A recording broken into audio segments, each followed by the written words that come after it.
Hi, welcome back. I hope you're benefiting from this unit on handling apocalyptic literature. What does it look like when somebody puts it all together in a sermon for their congregation? The following video will give you William Taylor, who is the rector of St. Helens Bishopsgate, London, England, preaching from Matthew 24, 29 to 43.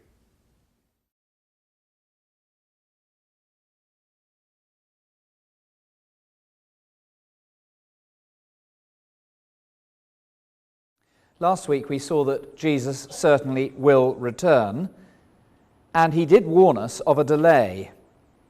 Our subject was introduced at the start of chapter 24 with the three questions that we find there in verse 3. Do turn to them, if you would, where the disciples ask, when will these things be? What will be the sign of your coming and of the close of the age?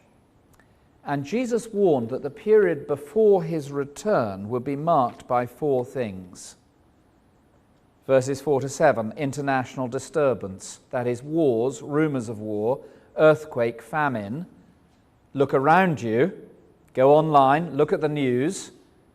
These are just the birth pangs prior to the return of Christ. Like a woman in labor, once the birth pangs have started, the birth is inevitable, it cannot be stopped. Secondly, verses 9 to 14, distress, that is real distress for Christians. Look within. Our experience before the return of Christ will be marked by tribulation, apostasy, disloyalty, false teaching, backsliding. And then verses 15 to 22, there will be a specific period of total destruction, says Jesus. Look back in history to 70 AD. Jerusalem was destroyed, lock, stock, and barrel. And therefore the focus of God's dealings with humanity, Jerusalem, Israel, has now shifted. And then finally last week we saw, verses 23 to 28, that the period before Jesus' return will be marked by repeated deception. Look out! People will come claiming to be the Christ. Watch out. Don't be taken in.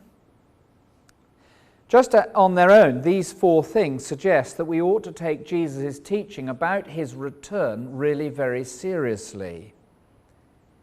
He warned us that this is how the world would be, this is how it is. He described Christian experience for us, real distress. It fits. He told us of the destruction of Jerusalem. It happened in 70 AD. You can read about it in Josephus' history. He spoke of fraudsters and deceivers coming and claiming to be the Christ, and every decade, as we know, produces its own collection of fraudsters. And he told us, verse 14, that this gospel of the kingdom would be proclaimed throughout the whole world as testimony to all nations, and then the end will come. And that is precisely what is taking place. I don't know if you've come across, it's slightly outdated now, but John Micklethwaite, the editor of The Economist, produced a book with his North American editor entitled God is Back. Big surprise to the editor of The Economist, but no great surprise to God. But all over the world, the Christian gospel is advancing and growing. The gospel is being proclaimed all over this globe. It's growing at a phenomenal rate in China and India and Iran, of all places, and Africa. And so the way that Jesus described the period before his return is exactly what we see. Earthquake, war, famine, real international disturbance, Christian distress, people backsliding, disloyalty, and then the growth of the gospel across the world, even as the destruction of Jerusalem happened in 70 AD, and we have repeated deception. Now, the aim of this series in Matthew 24 and 25 has been that, knowing the ultimate destination, we plot a profitable course. And it's not a foreign idea to us, is it? That knowing where we are ultimately going to end up, we make right decisions today. Think of the accountant who does not prepare for the audit. What a fool. Think of the student who does not prepare for their exams. How indolent. Think of the athlete who does not train for the event. She will fail. We're all used to the idea of knowing that there's going to be a certain event out here and therefore making proper preparation today and saying that the person who does not prepare for the certain future event has committed an act of true folly. We're not unused to the idea of knowing the ultimate destination and therefore plotting a profitable course. And the aim of these talks in Matthew 24 and 25 is that we see the ultimate destination. And I want to begin this evening with some very detailed work on the text, because there is so much misunderstanding concerning the verses we've just had read out for us. I want us to look very closely at verses 29 to 35 and work out what they do and what they do not mean. The rest of the talk will be less dense, but we're going to have 10 minutes of hard work. So I hope you're ready and have brought your thinking caps with you, because these 10 minutes really do matter, because what we expect about the final return of Jesus will impact acutely the way we use our lives today. And evangelicalism in the West currently is being exposed to some most unhelpful ideas on this subject, and if we are not clear, our energies will be reshaped unhelpfully in an inappropriate direction. So here is the first point from today's passage: the fact of Jesus' return. It is imminent. We must be ready. You can see from verse 29, please do look down at it, verse 29, that Jesus speaks of the sun being darkened and the moon not giving its light. This suggests a cataclysmic end, doesn't it? But because Jesus says immediately after the tribulation of those days, the sun will be darkened, some people have taken his language of the sun being darkened and the moon not giving its light to be flowery, exaggerated imagery, what is known as apocalyptic language, referring in a flowery way to the death and resurrection of Jesus and his ascension and enthronement. Now look at verse 34. Verse 34. Truly I say to you, this generation will not pass away until all these things take place. So they say, this confirms our view. What Jesus is speaking of here is not the cataclysmic end of this universe. He is using the flowery language of an Ezekiel or of an Isaiah to speak of the cross and the fall of Jerusalem in AD 70.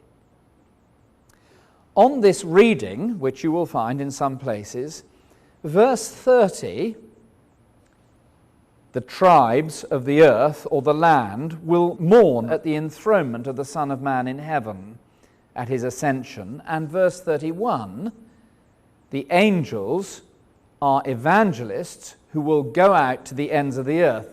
It's not talking about the final end. It's just using flowery language to talk about the cross and the resurrection of Jesus. And the angels here refers to evangelists, messengers, going out and speaking the gospel. And therefore some people have argued that this language, which appears at first glance to be about a sort of catastrophic, cataclysmic end to the universe, is really just about the death, resurrection of Jesus, his ascension, enthronement, and then the age of evangelism as people take the gospel out. Let me say that all of this is good stuff to speak about. We do live in the age of evangelism. This age is upon us. Jesus says, all authority in heaven and earth has been given to me. Go therefore and make disciples of all nations. So it's all good stuff to talk about. But by restricting this passage, which at first reading sounds as if it's speaking about a cataclysmic end, to AD 33 and AD 70, those who hold this view downplay the final destruction of our universe and they upgrade the continuity between this world and the next, such that they encourage us now, because they say this isn't really about a cataclysmic end, they encourage us now to use our energies more and more in this world on the understanding that what we invest in a godly way here and now in the structures of this world will go on with us into the next. I once worked for a man who held this view, and he used to say to me, well, William, of course, in the new creation, the music of Wagner will be there, though Wagner himself won't be.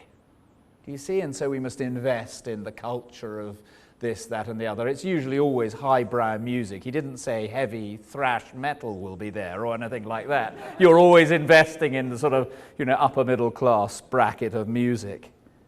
And then some recent literature suggesting every endeavor of ours, every good endeavor that we engage in terms of the improvement of culture in the world of work will be there, as the cataclysmic end is downplayed, and our investment, therefore, in this world and this life and today is upgraded so that we end up putting more energy into the here and now. Let me explain why I think they are wrong and why it really matters. I have 7 reasons.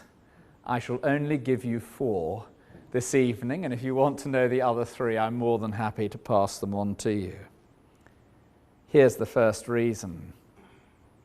The first reason is this, that Matthew 24 is followed, and this may not come as a big shock to you, by Matthew 25.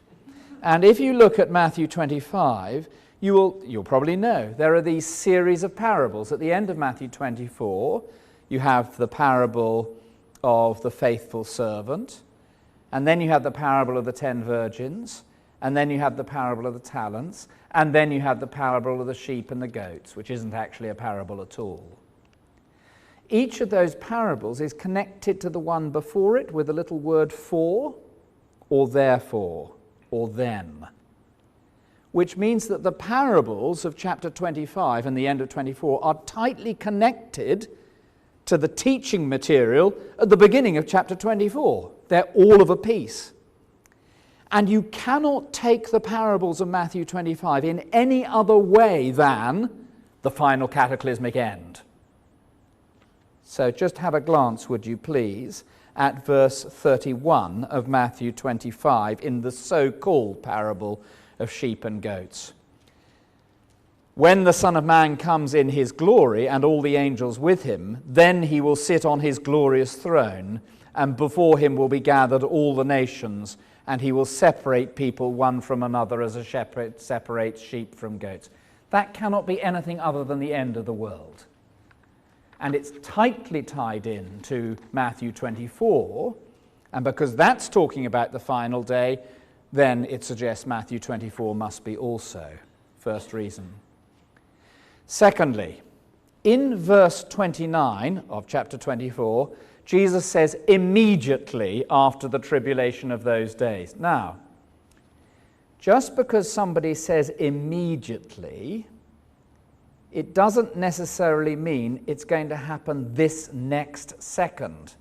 Remember when you were a 5-year-old talking to your mum and dad or granny and grandpa? Oh, we'll do it soon, or we'll do it straight away. But straight away seemed to last for an eternity, didn't it? I have South African friends who say, we'll do it now. Or they say, we'll do it now, I think is a South African phrase. And I had a teacher at prep school, I remember, who used to talk about doing it just now. But just now didn't mean just now at all. It meant next on the agenda. And there were all sorts of sitting about before it was going to happen. Thirdly, in verse 31, when he says he will send out his angels, angels are taken by those who adopt this non-cataclysmic view to speak of evangelists. And angels can refer to evangelists, messengers. But just because the word angel can mean evangelist does not necessarily mean it's being used in that way here. And in Matthew's Gospel, the word angel is only used once like that as a noun to speak of John the Baptist. Much more normally, it is used to speak of heavenly beings, and particularly of angels coming at the end on the day of judgment. So think of the parable of the wheat and the tares. Remember the wheat and the tares? The Son of Man will send his angels at the close of the age, and they will gather out of his kingdom all causes of sin and all lawbreakers, and throw them into the fiery furnace. Think of the parable of the net. The angels will come out and separate the evil from the righteous and throw them into the fiery furnace. Think of Matthew 16 and Jesus' announcement that the Son of Man is going to come with his angels in the glory of his Father, and then he will repay each one for what he has done. Do you see how Matthew uses this language of angels? It's speaking about angels at the end of time. Just because the word angel is used occasionally here and there to speak of messengers and evangelists doesn't mean it's necessarily being used like that here. And as Professor D.A. Carson puts it, only with considerable difficulty can verse 31 be taken as relating to Christian mission. That is the professorial way of saying you really have to tie yourself in a few knots if you're going to argue that. Certainly, by the time you get to chapter 25 and verse 31, the Son of Man comes with his angels and sits on his glorious throne, and there's no doubt what he's talking about there. And finally, and I've got a few other reasons as well, if you can ask me about later, but in verse 34, Jesus does tell us that this generation will not pass away until all these things have taken place. But these things of verse 33 and 34 doesn't necessarily mean the cataclysmic end with the sun darkening and the moon not giving its light. It could refer to these things of those days, that is, the disturbance that we talked about at the beginning, wars and rumors of war, the distress, people backsliding and being disloyal, the destruction of Jerusalem, and the deception of people coming and claiming to be false Christs. And if that is the case, then Jesus says, truly this generation will not pass away until all these things, wars and rumors of war, distress for Christians, people delivering you up to tribulation, the destruction of Jerusalem, and people coming and claiming to be Christ when they are not, until these have happened. And these things have happened, and they're happening today. And immediately after these things, the sun will be darkened, and the moon will not give its light, and the stars will fall from the sky. So now I spent 10 minutes on that, and I hope you found it helpful. It is very, very important, because the point of this passage is not simply that there will be a kind of renewal of this universe, with us almost imperceptibly crossing a line at some point in the future from this creation to the new creation. Yes, there will be continuity. The new creation will be recognizable. But there will be a final cataclysmic conclusion. This universe will implode. It will be dismantled, pulled apart. The sun will be darkened, the moon will not give its light, the stars will fall from heaven, and the powers of the heavens will be shaken, and then will appear in heaven the sign of the Son of Man, and the tribes of the earth will mourn. And they will see the Son of Man coming on the clouds of heaven with power and great glory, and he will send out his angels with a loud trumpet call, and they will gather his elect from the four winds, from one end of the heaven to the other. His return then is imminent. His return will be unmistakable. Verse 29, the sun will be darkened, the moon will not give its light. Verse 27, as lightning comes from the east and shines as far as the west, so will be the coming of the Son of Man. I don't know where it is you go in Tirana if you want to see lightning from one end of the earth to the other.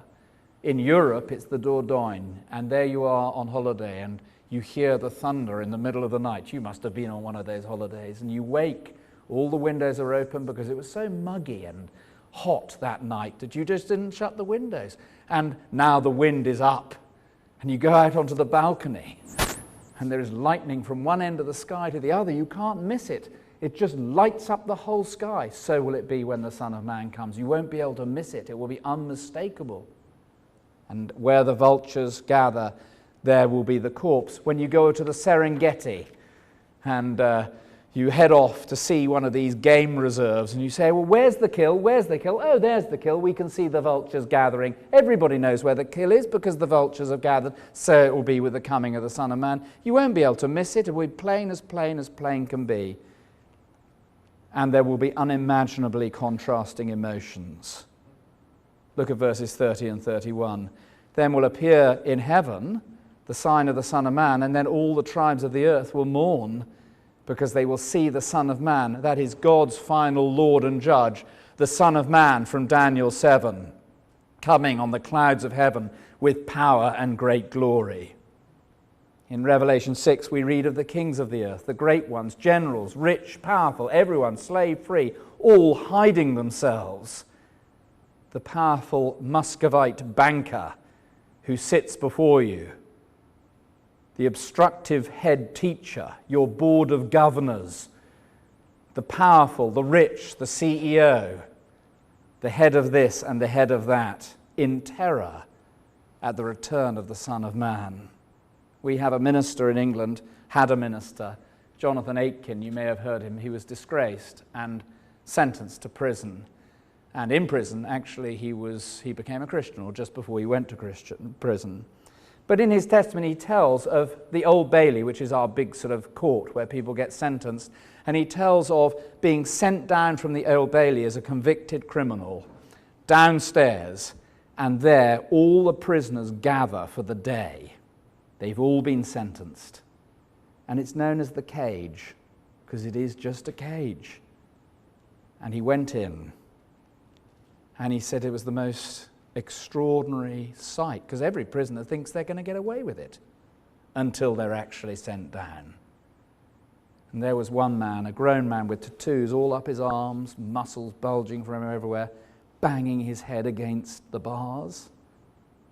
And there was another one just sitting with his hands in his face, weeping.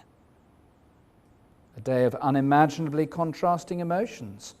Because even as some will weep and mourn as they see the Son of Man coming, this is the final day of judgment, even so others will be gathered in. And there will be joy and delight and thanksgiving and praise, because here he is, the Son of Man. This is the one we've been living for. This is the one who died and rose for us. This is the one who has called us, to whom we belong. And so even as some are weeping and mourning and hiding themselves under the rocks and calling on the rocks to bury them, even so others will be gathered in from the four winds from one end of heaven to the other. Unmistakable, unimaginable contrasting emotions, imminent, certain. Verse 32. From the fig tree learn its lesson. As soon as the branch becomes tender and puts out its leaves, you know that summer is near. So also when you see all these things, that is the disturbance, the distress, the destruction, and the deception. When you see all these things, you know that he's near. He's at the very gates.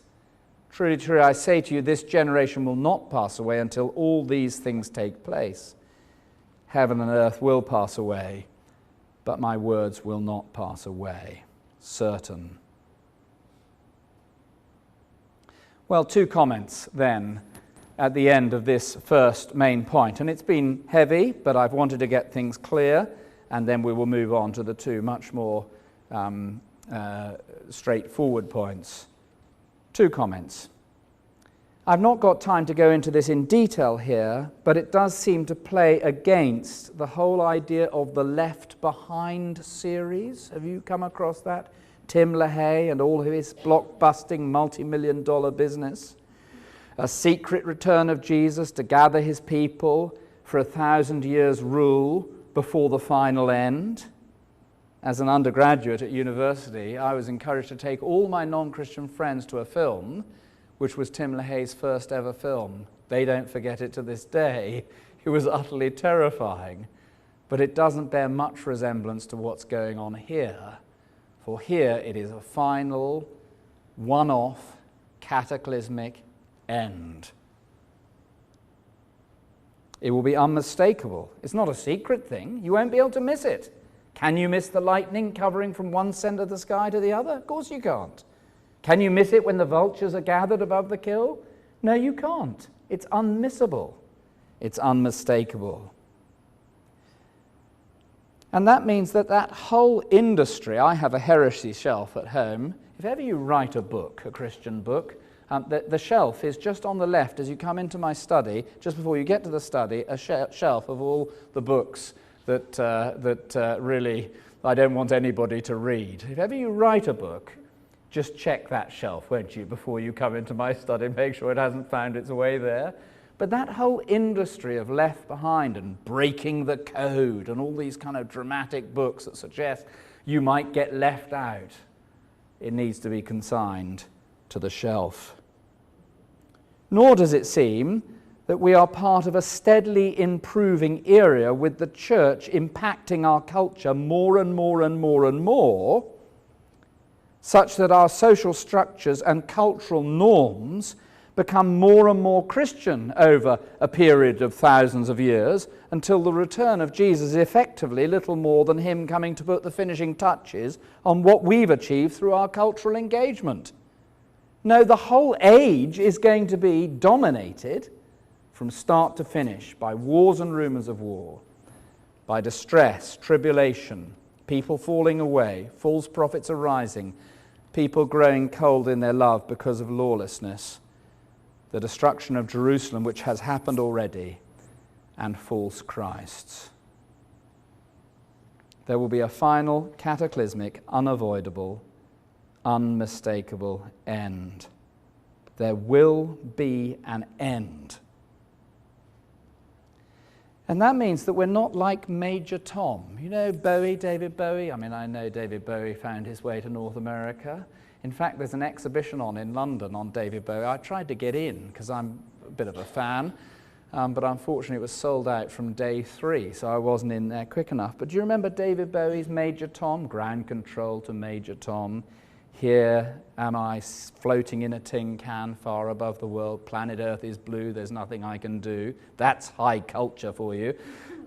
We're not like Major Tom in his tin can, having come from nowhere, going nowhere, just floating aimlessly around. No, there will be an end. There will be an end. And Jesus has promised it. And the world is as he said it would be. We are headed towards a cataclysmic closure. And I choose the word cataclysmic with care. I looked it up in the dictionary. And the dictionary says a violent upheaval that causes great destruction. A momentous and violent event marked by overwhelming upheaval. My parents have a farm down in the West Country of England, and we have a house we live in because of our job, but we have a house we own down on my parents' farm. And as you go into the lobby of the house that we own there is an aerial photograph of the farm. I was brought up there. I was born there, effectively. I grew up there. There's our house. We built it from scratch. We've had all our family holidays there. And there's my parents' house. I grew up there, and there's the farm. So many happy memories. Immediately after the tribulation of those days, the sun will be darkened. The moon will not give its light. The stars will fall from heaven. The powers of the heaven will be shaken. And then will appear one like a son of man. Jesus, it will all be gone. This broken world under his judgment, this world groaning at his ears, will be dismantled completely. Jesus will bring a far, far better creation when he comes. But if I have invested simply in this world, this place that is so dear to me, if I have invested simply in this world, simply in that place, dismantled, gone. I mentioned St. Helens. The gherkin. This vast building with 5,000 people in it, city bankers, wealthy business people, CEOs, Rothschilds, Willis, all these household names. Immediately after the tribulation of those days, the sun will be darkened, the moon will not give its light, and the stars will fall from heaven, and the powers of heaven will be shaken. It'll all be gone. When Jesus returns, he'll bring something far, far better, a new creation, free from all that spoils. But if I have invested simply in the bank, simply in my career, simply in the business, simply in the next $10, it'll all be gone. Your hospital, your school, your precious maths department, the games pitches on which careers are won and lost, all gone. I noticed since I've been in Tirana that you are interested in hockey, which I notice out here is played on ice, which is most extraordinary. We have a similar interest in unusual games. Ours is cricket, and our equivalent of Wayne Gretzky, the great one, who I believe once played for the Edmonton Oilers, is a gentleman called C.T. Studd. C.T. Studd was one of the greatest cricketers who has ever lived. He was an all-rounder, so he did every part of the game. He was famous. He played in one of the most famous matches ever played that went down to such a fine point on its last of 5 days that one spectator chewed through the handle of his umbrella. Such was the tension on that day. He gave up his playing career when he was at its height, and he went off to take the Christian gospel to the ends of the earth, to China, where he gave his life to that ministry. Listen to this little poem he wrote. 2 little lines I heard one day, traveling along life's busy way, bringing conviction to my heart and from my mind would not depart. Here are the lines. Only one life will soon be past. Only what's done for Christ will last. This is the age of global gospel proclamation.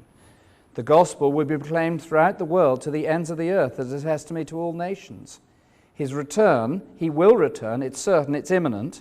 Yes, I know it's been 2,000 years, but with the Lord, a day is like 1,000 years, and 1,000 years is like a day. So the distance between his ascension and today is the equivalent as the distance between now and Saturday evening. It's just that much to him. And here is the fact of his return. It is imminent.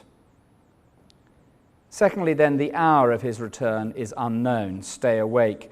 Verses 36 to 42, much more straightforward.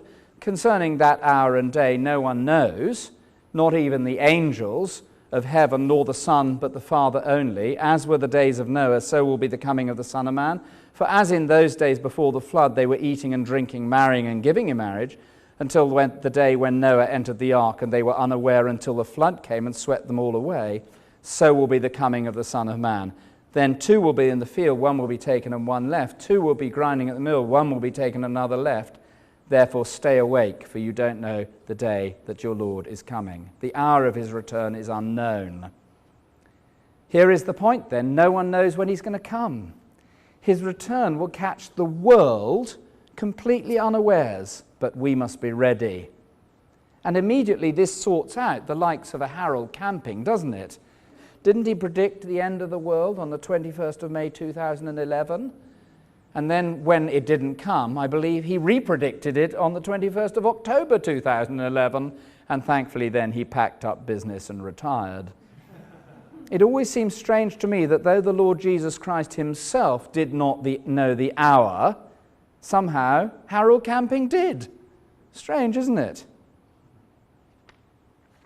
But the language of verse 36 to 42 is of a sudden and unexpected return. That is unexpected by the pagan world.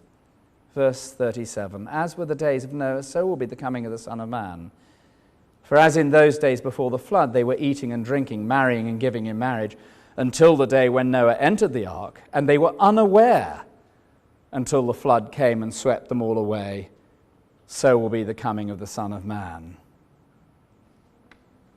Families will be heading off on skiing holidays. End of year, end of school parties will be being planned. University entrances will be under offer. Children will be revising for exams. Others will be visiting their holiday homes on the lake. Everything will be going on as normal. Young couples will be getting together, going out, getting engaged. Fathers will be giving their consent. Mothers will be choosing their hats. New graduates will be just starting their new jobs. Old couples will be planning their next retirement holiday. And then the end will come. It will be a day of unimaginably contrasting emotions. 2 men will be in the field, one taken, the other left. 2 women, one taken, the other left. And of course, the example of Noah is a brilliant example, isn't it? For Noah is the perfect example of a man and his family living today in the light of a certain tomorrow. Whatever went on, Noah knew what was happening tomorrow. And so Noah lived today in the light of a certain tomorrow.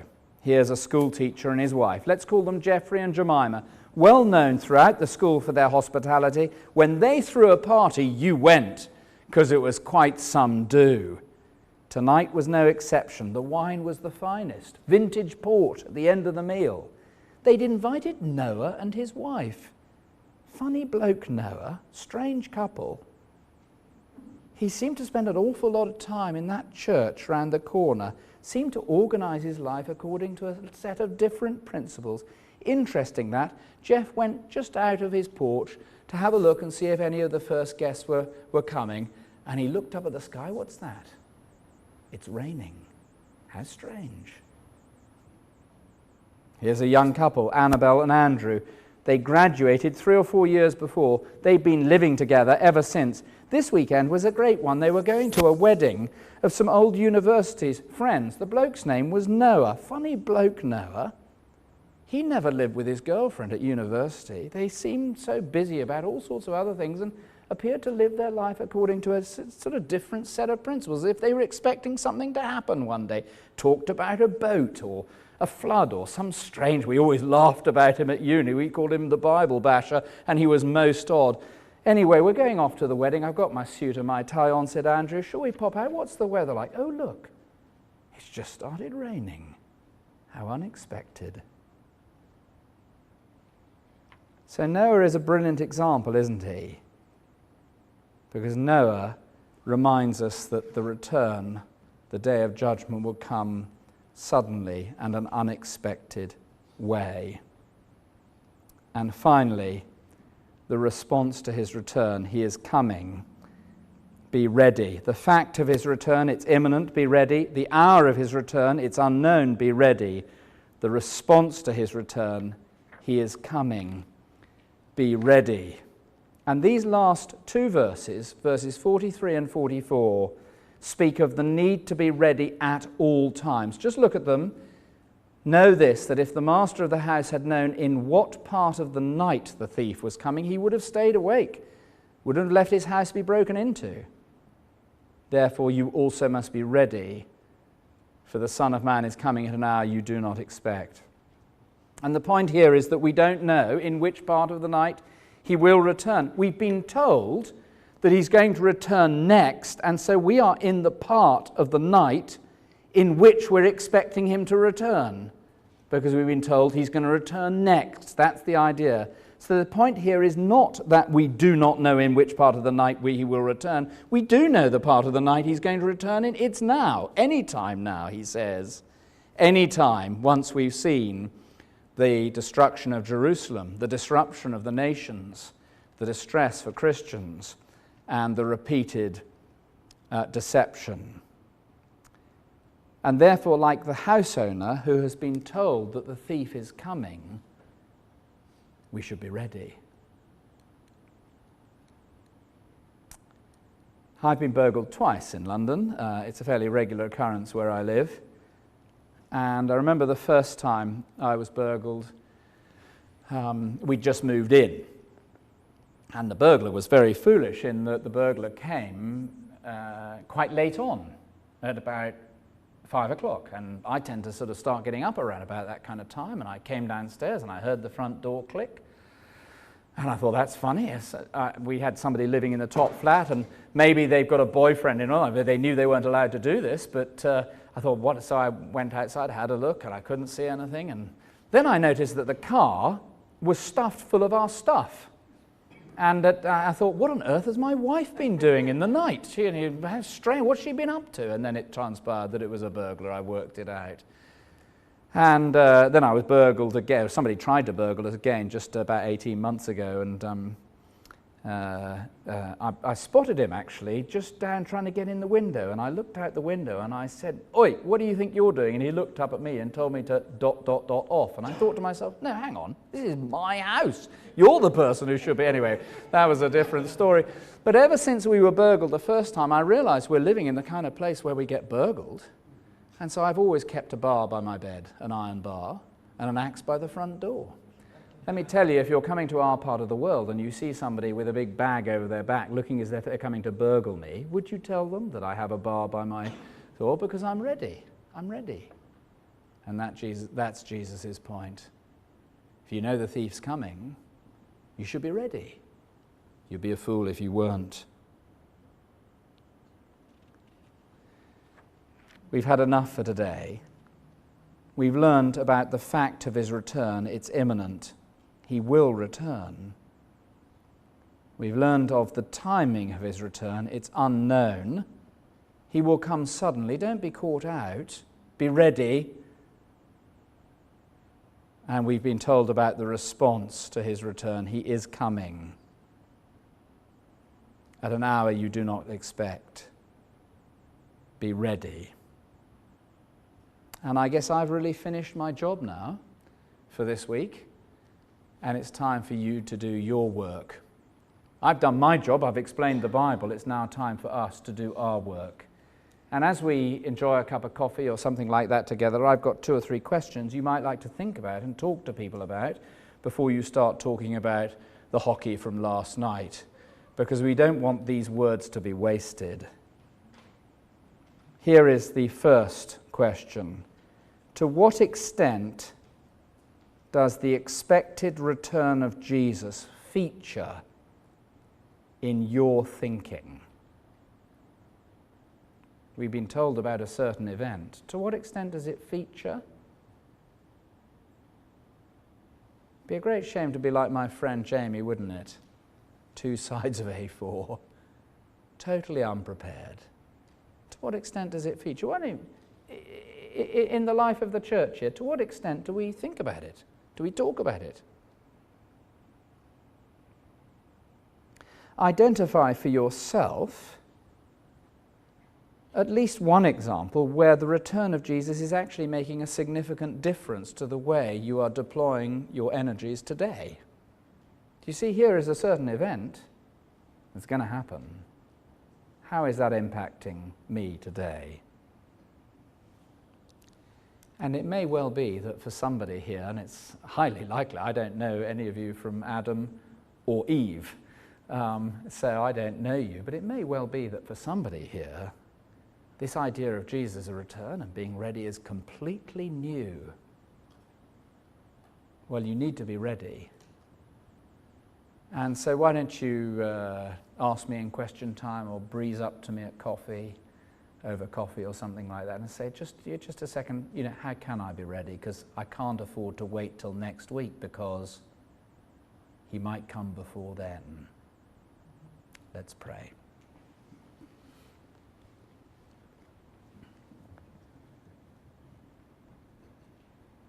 Father, thank you that the way you describe the world is as we find it, that your word makes sense of our world. Thank you that we're not just drifting aimlessly.